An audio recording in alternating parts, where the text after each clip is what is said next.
Well, that didn't take nearly as long now, did it? After a year as jam-packed with incredible games as 2023, it shouldn't come as a surprise that 2024 couldn't match the previous year in quantity. Thankfully, quality wasn't much of an issue, because there were still plenty of great games that came out this year that deserve your attention. I haven't played as many games from this list as I did from the previous list, but I still played enough of them to make a top 10 that I'm pretty satisfied with. Now all that's left to do is to show you my favorites and wait for all the comments to tell me that I'm wrong. That's always fun.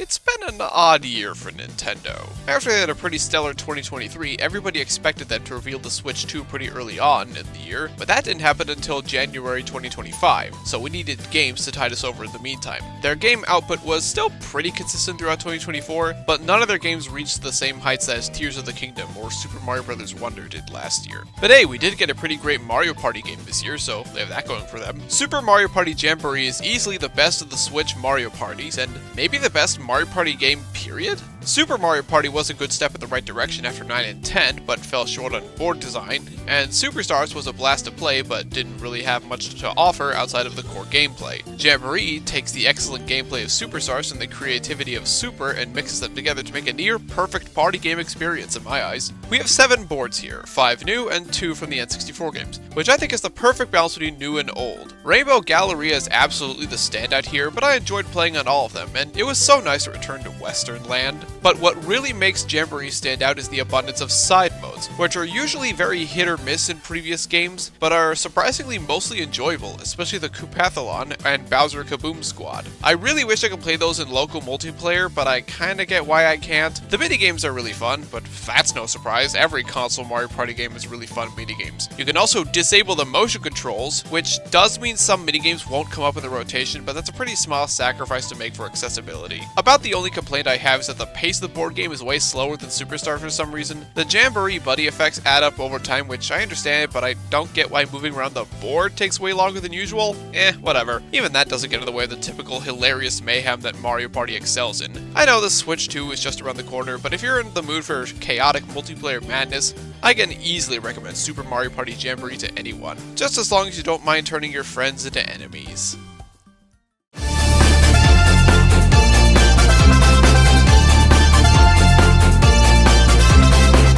Let's get this out of the way. If you're looking for a balanced arena fighter, Dragon Ball Sparking Zero isn't that. So much of this game is busted as hell, which is fitting for Dragon Ball, but is undoubtedly going to turn off people who don't want their fighting games to be complete chaos. That being said, holy crap, this game is so much fun. Sparking Zero is a successor to the Dragon Ball Z Budokai Tenkaichi series, games I've never played before. I'm an extremely casual Dragon Ball observer, as in I can tell you the names of all the characters and the general basis of the plot of Z, but that's basically it. I went into Sparking Zero just hoping for a flashy, stupid, fun fighter, and that's exactly what I got. The character roster is gigantic, even if a significant chunk of them are variants of each other, especially Goku and Vegeta, but if they're a decently well-known character, they're probably here. The combat is just as flashy and full of insane spectacles you would expect from Dragon Ball, and slamming your opponent into the ground is the most satisfying thing in the world. It's not the deepest thing out there, it can get pretty button mashy, but I don't really mind in this case. Combat feels good, it looks good, and that's what I'm here for. There were a few times the camera got caught behind some of the level geometry, but other than that I have no issues.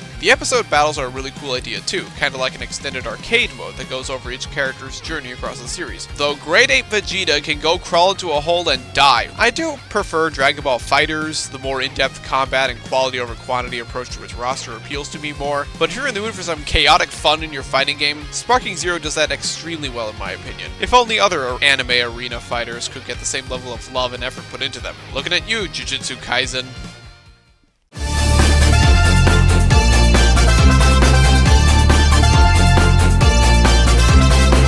Here's a little behind the scenes tidbit for you.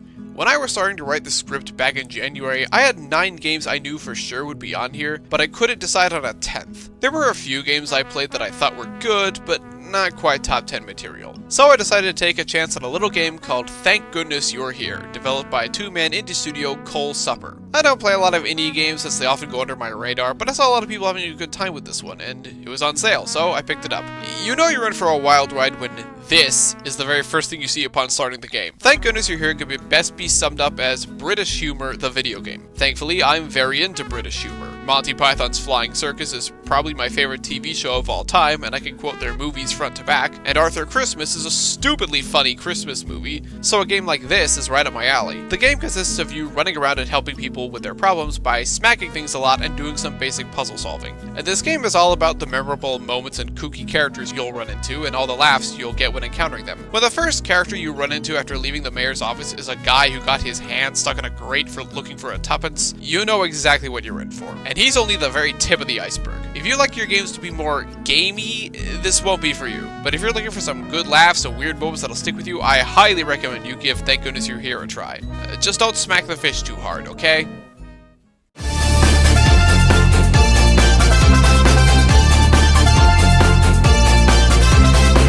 Ubisoft's had a pretty awful 2024, haven't they? Skull and Bones was a disaster, Star Wars Outlaws wasn't much better, X-Defiant got shut down shortly after they said it wouldn't be, and there were layoffs up the ass. They're in so much trouble, people are genuinely thinking they won't survive throughout 2025. But there is one silver lining here, and that's Prince of Persia: The Lost Crown. For a company infamous for overstuffing their games with unnecessary bloat to pad out the game, The Lost Crown is really streamlined and doesn't waste any time. It's so fluid and smooth to play, with a really fun moveset and a level design that takes full advantage of it. I know some Prince of Persia fans aren't happy with the switch back to being a 2D platformer, but this kind of game speaks way more to me than the 3D titles. And the game's great, so I don't see the problem here. It does remind me of Metroid Dread in a lot of ways, but that is hardly a bad thing. And the game is more than different enough to stand on its own. You know how some Metroidvanias let you put markers on your map to remind you where points of interest are? The Lost Crown goes one step further and actually lets you take screenshots of where you were and use that as your marker, which is really useful for reminding you of exactly what's there. I'm really bad at 2D exploration because I often miss clues and get stuck, but that almost never happens here, both because of the marker system and because of the game's tight and intuitive design. Unfortunately, the game didn't sell very well because of the really poor marketing, despite the acclaim from both critics and gamers. So I want to thank the talented and passionate dev team for their hard work because it was worth it. Let's hope this won't be the last time Prince of Persia gets let out of mothballs. Wouldn't be counting on it though.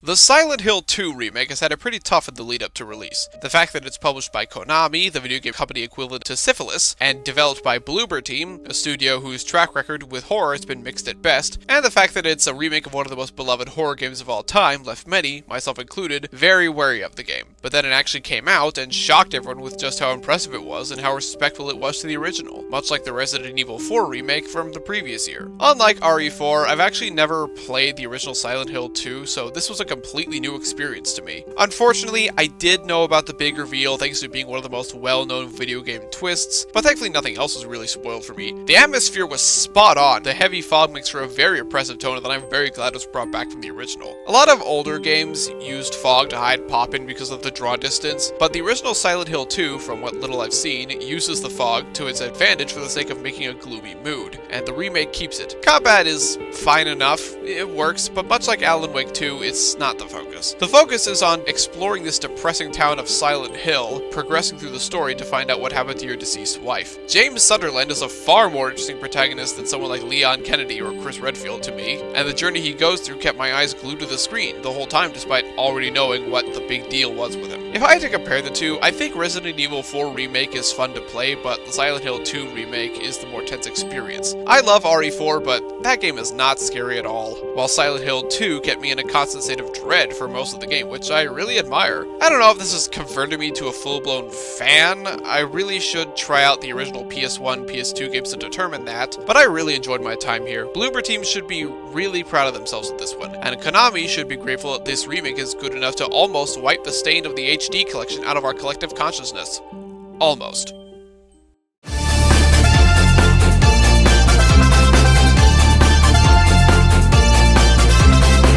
Like I said before, I have all the respect for indie games, but for some reason I need a lot more convincing than usual to actually try one out unless it's everywhere like Cuphead or Hades. I don't know why. Most indie games are relatively cheap and made by small, talented, passionate teams of developers instead of a faceless corporation, but I tend to not really pay attention to them as much as I should. But on the rare occasion, I take a chance on something like Animal Well, and it ends up being one of the best games I played this year. Yeah, Prince of Persia: The Lost Crown isn't the best Metroidvania of 2024. This is. Animal Well immediately stands out among its brethren with its unique style of combat. That is to say, there is none. Your character, this little blobby guy here, can't actually attack enemies, so whenever you encounter one, you either have to avoid or distract it so you can escape. Instead, the focus of Animal Well is on exploration and puzzle solving, and it does both pitch perfectly in my eyes. It might take some time to get used to it if you've played other Metroidvanias, but once you understand how it works, you'll get into a flow state that won't end until the game does. Combined with some of the most unique and beautiful sprite work I've seen in a very, very long time, and Animal Well is a zen-like experience for me. I can just put in the game and zone out while exploring this gorgeous map, and that isn't something I can say for most games. Also, just putting this out there, Donkey did not make this game. His company Big Mode just published it. All credit for Animal Well's genius goes to solo developer Billy Basso, who started working on it back in 2017. I hope he knows he's put out something truly special, and I can't wait to see what he puts out next. Someone who can make a kangaroo scary is clearly capable of anything.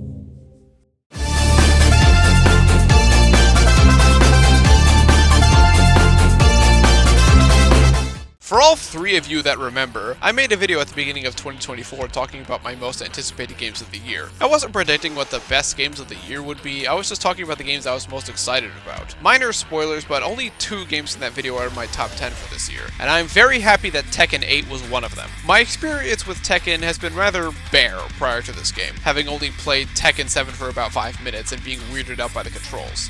But as you can see from how high Tekken 8 is placed in this video, I get it now. I do prefer how 2D fighters like Street Fighter and Mortal Kombat control, but now that I've gotten used to the Tekken's mechanics, I feel like I understand the gameplay way better now. The feeling of impact when you hit an opponent is just so satisfying, just watching them fly across the screen. And while longtime fans might be turned off by this, the more aggressive style of combat speaks to me way more than Tekken 7's. I haven't found a favorite in the roster to play like Street Fighter, but they are all pretty fun to play.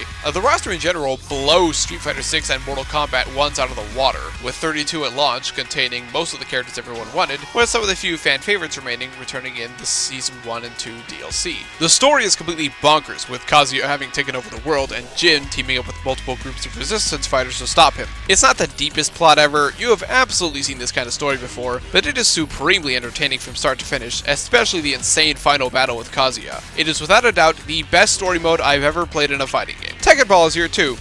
Cool. There's even a menu feature added in an update where you can look at your favorite character on the title screen, just in case you're feeling especially lonely at night. Oh yeah, and goddamn Clive Rossfield is in this game. We're in a new golden age of fighting games right now, and with the new Virtua Fighter and Fatal Fury on the horizon, this train isn't slowing down anytime soon. If you really want to get into the fighting game space, now is the time. Just don't let Azucena sell you any of her coffee.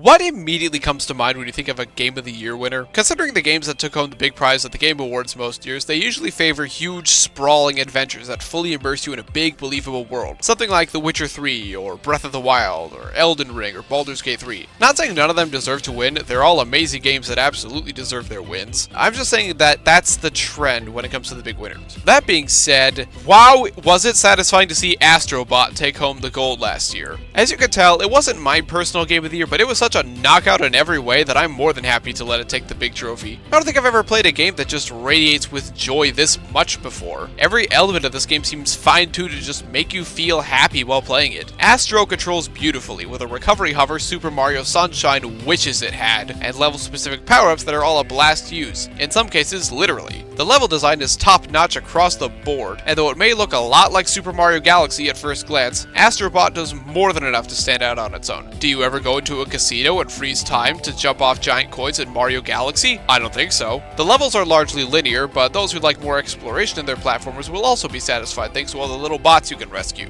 You do need a certain amount of them to progress through the game, but the number isn't super strict. You can mostly play the game at your own pace and just rescue the bots you can see. A lot of them, dubbed VIP bots, are modeled after characters important to PlayStation history like Crash Bandicoot, Solid Snake, and Bloodborne guy. God, I hope he gets some work soon. There are some deep cuts here. Plenty of times I found a bot and went, wait, they added that guy? If I have any nitpicks, it's that I don't really like that Astro dies after just one hit. It's not that big of a deal, but when you get to the later optional stages with a lot of projectile spitting enemies, Astro's frailty gets pretty annoying. But that's basically it. In an age where Sony is focusing on these gargantuan money guzzlers, it's so refreshing to see a smaller game with so much heart and effort put into every aspect of it while not containing 300 million to make. Keep it up, Team Asobi.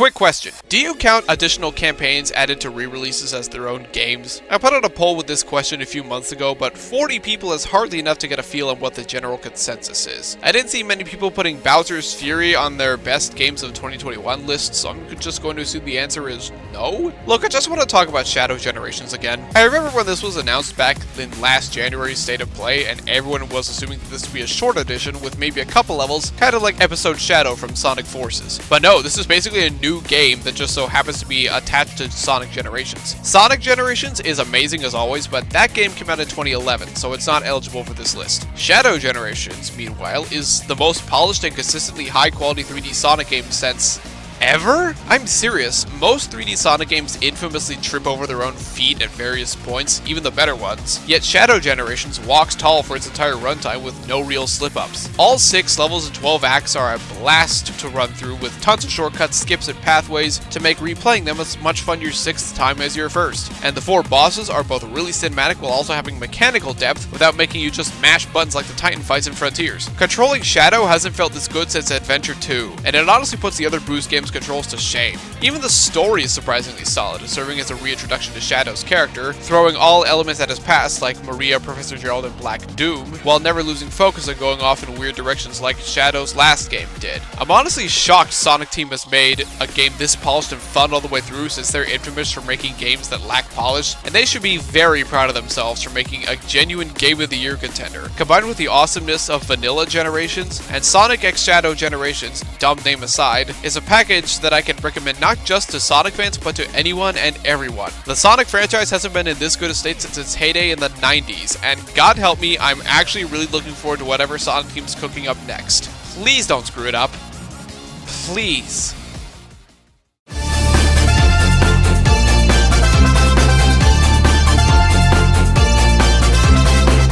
I think my favorite thing about 2024's game lineup was that there was no clear frontrunner for the best game of the year. In 2023, it was very clearly a battle between Baldur's Gate 3 and The Legend of Zelda Tears of the Kingdom, but for 2024, you could ask 30 people what their favorite game was and they'd all give you a different answer. So I wonder how many of you will agree with me when I say that my game of the year was Final Fantasy VII Rebirth. I get it. From the outside looking in, this is probably the most boring pick compared to other games like Astrobot and Metaphor ReFantasio, but out of all the games I played in 2024, Final Fantasy VII Rebirth has stuck with me the most. Final Fantasy VII Remake was already my favorite game of 2020, updating the world and characters of FF7 beautifully while blending real-time action combat with the ATB system from the PS1 game to make a sublime experience. But it was rather linear and the pacing had issues. Not to mention the entire game taking place in Midgar meant a whole lot of the game looked mostly the same. Rebirth fixes these problems while also tweaking the combat to be even more fun and varied. Opening the world up does wonders for exploration,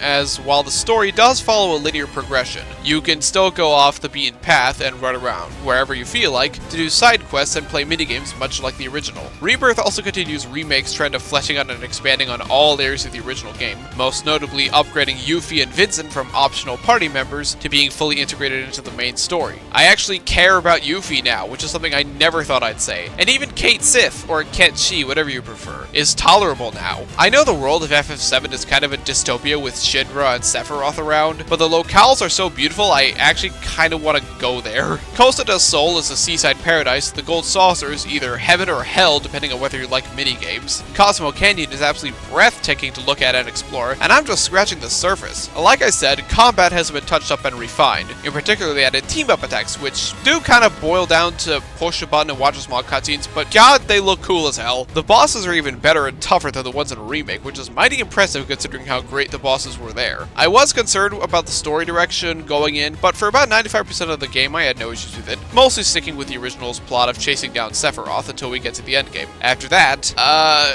what? But even when things were going off the rails, the strong characters kept me engaged and entertained the entire time. And of course, the gameplay never stopped being stellar. I even liked Queen's Blood, the obligatory new card game added here, and while it's still not quite on the level of Triple Triad, it's still quite fun and satisfying to figure out. Honestly, the fact that this game was developed throughout the pandemic and still came out less than 4 years after Remake in such a polished state is quite frankly a miracle. Rebirth is a serious contender for being my favorite Final Fantasy game, and one of my favorite RPGs period. The way everything comes together makes for an experience that has stuck with me throughout the last year and will stick with me for a long time to come. Here's to Final Fantasy VII Revengeance being even better when it comes out in 2028.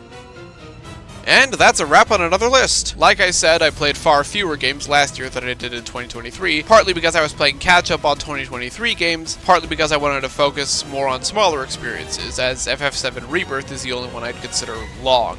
I wanted to play games like Metaphor ReFantazio and Black Myth Wukong, but I didn't want another Baldur's Gate 3 situation where I sit on a long game for months at a time for literally no reason and stress myself out about not playing it. The next list should be the most anticipated games in 2025, depending on whether or not I can get it done before the Switch 2 Direct in April. Knowing my track record, I wouldn't count on it. Bye!